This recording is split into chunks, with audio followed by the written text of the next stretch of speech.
Amén, hermanos. Qué gusto saludarlos. Espero que todos estén bien en casa, todos en familia y llenos de gozo. Pues vamos a continuar con nuestro estudio el día de hoy. Padre Celestial, te bendecimos y te damos gracias por este tiempo que nos permites estar reunidos en torno a ti, Señor. Te doy gracias por cada uno de mis hermanos. Te ruego que los bendigas, Padre, y te ruego, Padre, que permitas que esta palabra que vamos a escuchar el día de hoy sea de bendición para cada uno de mis hermanos, Padre, y que esta reunión sea de agrado para ti.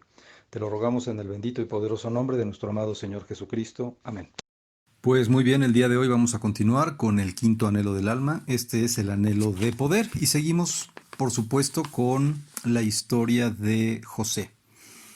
Así que, sin más preámbulo, vamos a ir a Génesis capítulo 45, versículos del 1 al 15.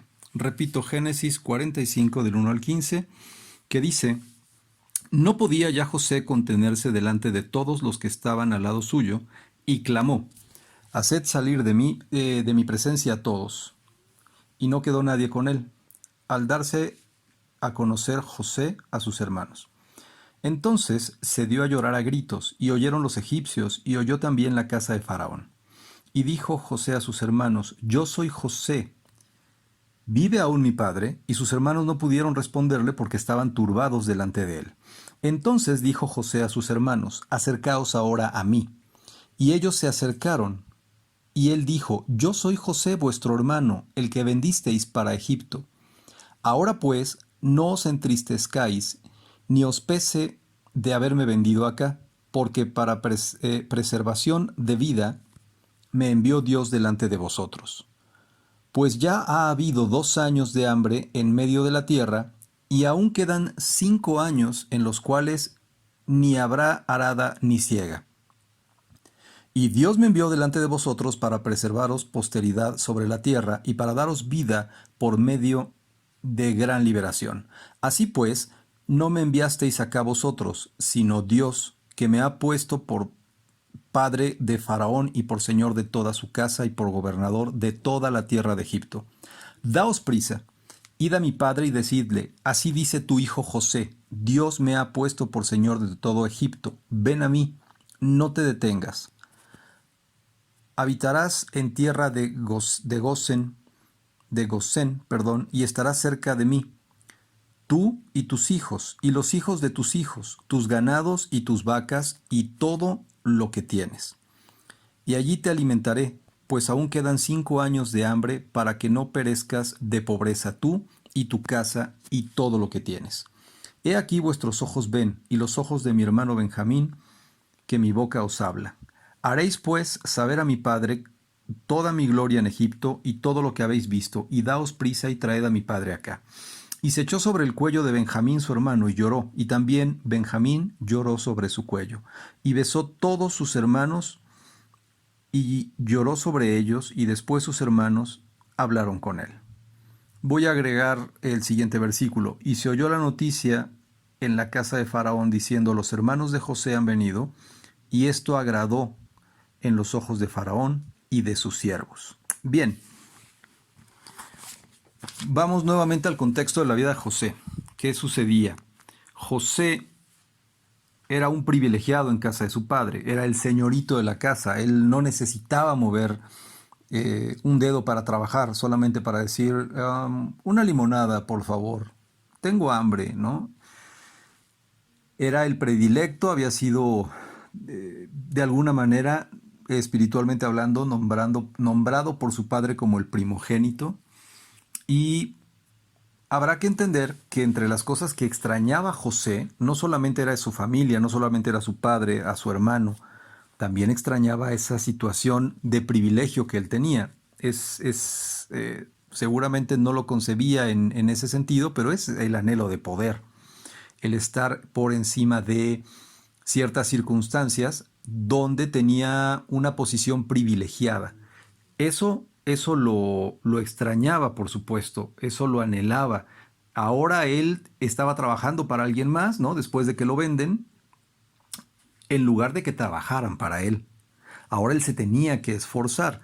Claro, sabemos la historia, Dios le da gracia y gracias a la humildad de José, pues el Señor lo va poniendo por cabeza, lo va poniendo en eminencia y le va dando el reconocimiento de las personas a las que servía. Amén.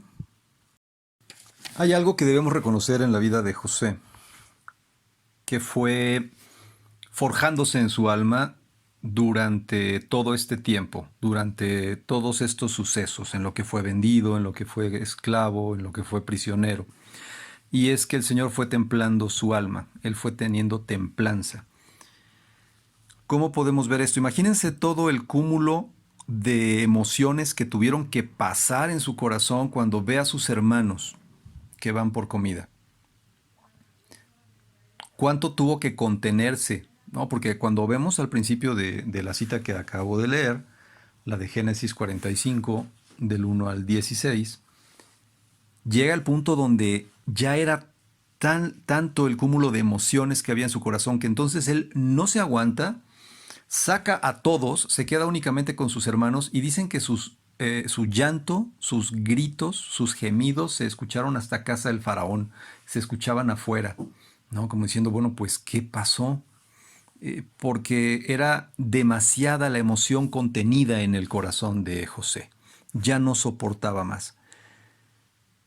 Imagínense después de esa imagen a los atónitos de los hermanos, que ese gran señor egipcio primero se suelta a gritar y a llorar.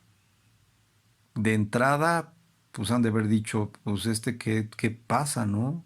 Nos van a matar, nos van a apresar, ¿por qué llora? De por sí cuando uno está parado frente a una persona que está llorando, sobre todo si es alguien a quien no conoces, es desconcertante, no es cómodo. Ahora imagínense a estos hermanos, a sus hermanos, parados enfrente de alguien que ellos en ese momento no reconocían, por lo tanto no lo conocían. Y lo siguiente que hace después de que da una orden de que los dejen solos es ponerse a gritar y a llorar. Después les suelta la noticia de sopetón, ¿no? Yo soy aquel que vendieron, yo soy su hermano. Pues estos no terminaban de reponerse de la emoción, de la conmoción de haberlo visto gritar y llorar a tal grado que se escuchaba aún en casa del faraón. Y les suelta así sin anestesia ni nada la noticia de que él es aquel hermano el que vendieron. Pero ahí es donde viene la parte de la templanza, donde José les dice, no tomen esto como que los estoy recriminando, no tomen esta situación como que quiero tomar venganza contra ustedes. Y entonces les dice, Dios fue el que me mandó aquí, no fueron ustedes.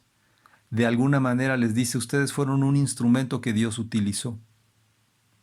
¿Por qué? Porque vienen, todavía, ¿ustedes piensan que la cosa está fea? ¿Qué creen? Faltan 5 años todavía. Y no va a haber ni siembra, mucho menos siega. Entonces, si esto no hubiera sucedido de esta forma, no tendrían manera de sobrevivir. Aunque tuvieran el dinero para comprar, no tendrían manera de sobrevivir porque no habría granos que venderles. Entonces él les pone en el contexto de decir, todo fue perfectamente diseñado por Dios. 1, para que no murieran de hambre y 2, para que yo pueda compartir esta grandeza con ustedes. Porque no solamente los salvó de morir de hambre, les dio en ese momento una situación de privilegio. Por eso me fui hasta el versículo 16, donde dice que cuando él supo que sus hermanos habían venido a verlo, que él se había reencontrado con su familia, le dio gusto al faraón. Dijo, wow, qué padre, tiene familia y los reencontró. Y no solo a faraón, sino en general la gente que lo rodeaba, la gente que lo conocía, la gente de Egipto también se gozó con él por esto. Y vemos cómo todo esto el Señor lo fue estructurando, lo fue armando. Y este anhelo de poder tuvo que llegar cuando él ya estaba templado en su ánimo, cuando él ya era un hombre templado. Porque evidentemente cuando era aquel jovencito que se paraba enfrente de sus hermanos y les decía, ¿qué creen que soñé? ¿No? Y se paseaba enfrente de ellos con su túnica de colores, Podría ser muchas cosas menos un hombre templado. Esa no era la actitud de un hombre templado, de un hombre que merece tener la posición de poder. Cuando sus hermanos lo reencuentran, muchas cosas habían pasado en el alma de José. Ahora sí era un hombre merecedor de tener ese poder. Por eso el Señor se lo otorga. Él va trabajando en su alma, va trabajando en su alma cuando es esclavo en casa de Potifar, a tal grado de que cuando estaba listo le da esa posición de poder para cierto trabajo, para cierto rango, hasta cierto nivel, podemos decir. Pero José estaba puesto para algo más grande, entonces todavía tenía que templar más su alma. Así que lo lleva a la cárcel. Y entonces, otra vez, el comportamiento de José, el no rebelarse contra el Señor, el someterse, el entender que era un plan de Dios, lo lleva con humildad a hacer las cosas bien, y eso lo vuelve a poner otra vez en una posición dentro de la cárcel. Y el Señor estaba trabajando en su alma, templando su alma, para que cuando se encontrara otra vez con sus hermanos, en lugar de recriminarles, que tenía forma de hacerlo, que quién lo hubiera culpado de habérselos echado en cara, pero él en lugar de hacer eso, los reconforta, se descarga con ellos y todavía va, los abraza y los besa, porque ya era un varón templado, ya era un varón que podía tener ese poder. No, no solamente se trataba de tomar las decisiones, no solamente se trataba de estar encima de un montón de gente, se trataba de hacer lo correcto en momentos cruciales como ese, cuando el hombre es cimbrado en su alma por situaciones complejas como la que vivió José. Y si esto lo comparamos con lo que estamos viviendo ahora nosotros, wow, pues ¿qué pasa? Estamos en una situación, podríamos comparar con los 7 años de vacas flacas. Honestamente esperamos en el Señor que no sean 7 años de COVID, pero nadie sabe lo que el Señor tiene para su pueblo, para hacernos personas templadas, para hacer personas que realmente estemos preparadas emocionalmente para recibir lo que el Señor tiene para darnos. Esto es muy importante. Tenemos que el Señor está trabajando en nuestra alma, está trabajando en nuestro temple, para cuando nos pone en una posición de una jefatura, de una supervisión, cuando nos pone pues para liderear ciertas personas o cierto proyecto, nuestra alma esté templada, sepamos reaccionar de una forma correcta y no nos dejemos llevar por nuestras emociones. Entonces todos tenemos este anhelo de poder. Pero el poder va a llegar cuando nuestra alma esté muy bien templada, cuando no nos dejemos llevar simplemente por las emociones y nos gane el estómago, nos ganen las vísceras, que fue lo que pasó con José. José se desahogó al grado de que lloró, pero ese desahogo no fue en contra de sus hermanos. Eso es porque era como una olla express que tenía todas esas emociones que necesitaban salir. Aquí lo que es muy importante es que toda esa presión no la dirigió en contra de sus hermanos, que es lo que muchas veces a nosotros nos pasa, ¿cierto? Nos estamos enojados con alguien de casa o alguien de nuestro trabajo y alguien nos hace algo y explotamos en contra de esa persona, por ahí dicen, sin deberla ni temerla. O a veces, aunque realmente sí haya tenido que ver esa persona, lo hacemos de una forma desmedida, sacamos toda nuestra ira, todo nuestro coraje, toda nuestra frustración y terminamos lastimando a las personas que nos rodean, sea nuestra familia, nuestros compañeros. Y vemos qué tan templado estaba ya José, donde él pudo lograr desahogarse sin lastimar a las personas que estaban a su alrededor.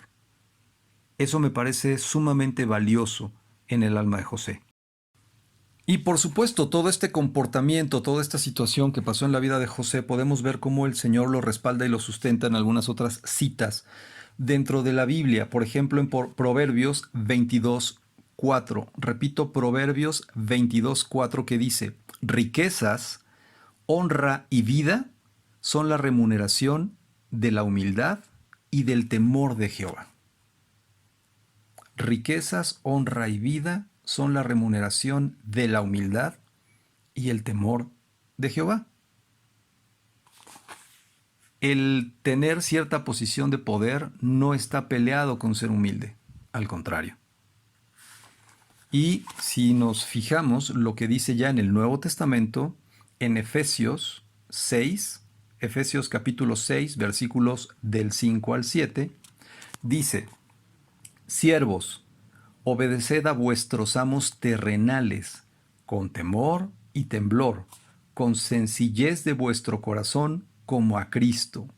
¿Qué hacía José cuando estaba sirviendo en casa de Potifar? Le estaba sirviendo a un varón que no era del pueblo de Dios, era su amo terrenal, pero con temor y temblor él le sirvió con sencillez en su corazón. Y entonces vino el respaldo del Señor. Esto debemos tenerlo muy presente porque puede haber gente que diga, es que mi jefe pues es de tal creencia, es de tal religión, es de tal secta. A Dios no se le escapa nada de las manos. Y si tenemos un jefe que no estamos de acuerdo con su forma de ser, con su forma de pensar, Dios no se equivocó. Tal vez te está tratando en tu alma para alguna situación. Aquí no dice, siervos, obedeced a vuestros amos cuando sean cristianos. Obedeced a vuestros amos cuando estés de acuerdo con lo que, si son justos, si son buena gente. No dice eso. Dice, obedeced a vuestros amos terrenales con temor y temblor, con sencillez de vuestro corazón, como a Cristo. Nada más. El siguiente versículo dice, no sirviendo al ojo como los que quieren agradar a los hombres, sino como siervos de Cristo, de corazón, haciendo la voluntad de Dios. No como aquel que dice, me voy a parar a barrer para cuando pase mi jefe, para que vea que estoy trabajando. No queriendo hacer las cosas para lucirme delante de las personas, de mis compañeros, de mis jefes. Haciendo las cosas bien, porque a Cristo le gusta que sus hijos hagan las cosas bien, nos estén observando o no. Si no hay nadie que aplauda nuestra obra, Dios lo está viendo y Él te dará el reconocimiento. Si cuando te tocó trabajarlo ya se habían ido todos y resolviste un problema que nadie pudo resolver, Dios te va a dar el crédito para eso. No por andar de queda bien, no por andar parándose el cuello. Entonces, Cristo ve, y si nosotros hacemos las cosas bien, de buena manera, bien y a la primera, como dicen por ahí, por el anhelo de que Dios nos concedió ese trabajo, de que Dios es el que nos respalda, entonces Dios respalda los resultados de ese trabajo. Y dice el siguiente versículo, sirviendo de buena voluntad como al Señor y no a hombre. Es decir, ¿por qué este versículo también es muy importante? A veces nos sentimos frustrados cuando no hay un reconocimiento hacia nuestro trabajo. Pero cuando yo trabajo para Dios, ya no estoy anhelando el reconocimiento de los hombres. Si llega, gloria a Dios, como le llegó a José. Pero si no llega, no nos angustiemos en nuestro corazón. Eso lo tenemos que tener muy en mente cuando estemos en un proyecto, en una situación, en un trabajo, dentro o fuera de la iglesia. No debo esperar, si llega el reconocimiento de los hombres, gloria a Dios, pero no debe ser la finalidad. Mi finalidad es que el trabajo resulte agradable para Cristo, aunque sea un trabajo difícil, aunque sea un trabajo que no me gusta tanto. Seguro que a José, si le hubieran dado a escoger, no hubiera elegido el trabajo dentro de la cárcel, ni en casa de Potifar. Pero él trabajó con sencillez en su corazón. Y el Señor le trajo su recompensa, pese a que le armaron chismes, pese a que le inventaron cosas, aún con todo y eso, el Señor respaldó siempre su trabajo. Y justamente por tener esa alma templada, por tener ese corazón sencillo, el Señor llenó su anhelo de poder, dándole no solamente su reconocimiento, sino el reconocimiento delante de los hombres. Amén. Amén, hermanos, pues hasta aquí la parte del estudio por el día de hoy. No sé si el pastor tiene algo que agregar, algún comentario. Por mi parte, pues eso sería todo. Dios les bendice. Un abrazo reciban, por favor, de parte de nosotros. Y esperamos verlos muy pronto. Buenas noches, hermanos, pues gloria a Dios. Es importante lo que estamos estudiando. Y este anhelo de poder en la vida de José, ¿verdad? El yo soy que lo suplo es yo soy, la resurrección y la vida. Nada más poderoso que la resurrección de Cristo. Amén. Cuando Cristo resucitó, muchas cosas pasaron. Gloria a Dios. Y bueno, Él tuvo que estar entre nosotros, subió a los cielos, y cuando regresen glorias, entonces van a ver qué tan poderoso es nuestro Dios, que va a levantar a todos los muertos en Él y nos va a llevar en un arrebato hacia las nubes. Dios les bendiga, hermanos. Es hermoso recordar cómo se suple nuestro anhelo de poder, nuestro anhelo de logro en la persona de nuestro Señor Jesucristo. Dios les bendiga, hermanos, y buenas noches. El Señor sea con ustedes. Bye.